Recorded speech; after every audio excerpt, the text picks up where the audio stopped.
GO number 77 గురించి మాట్లాడుకున్నాం. ఈరోజు రిజర్వేషన్లను తప్పుబడుతున్న జగన్మోహన్ రెడ్డి గారు గతంలో ఆయన నిద్రపోతున్నాడు అని చెప్పేదానికి దీన్ని మించిన ఉదాహరణ లేదు.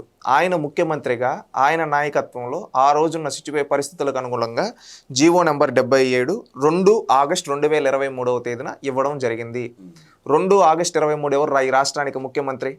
ఆ రోజు ఎందుకు ఇచ్చారంటే కోర్టు తీర్పులను ఆధారంగా చూపిస్తూ ఈ జీవోని తీసుకొని వచ్చారు.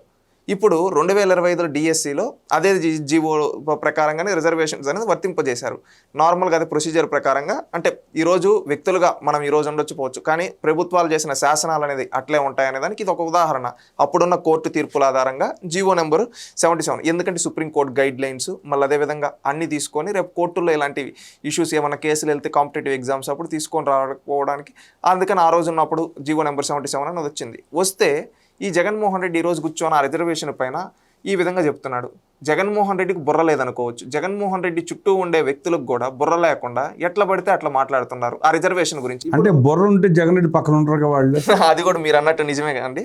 ఎందుకంటే వీలాంటి వాళ్ళతో పెట్టుకొని కావాలనే ప్రభుత్వం పైన బుర్ర జల్లిస్తుంది. ఈ రోజు జీవో నెంబర్ 77 గురించి నువ్వు ఆ రిజర్వేషన్ గురించి అది జీవో నెంబర్ 77 అది నీ యొక్క తప్పిదము.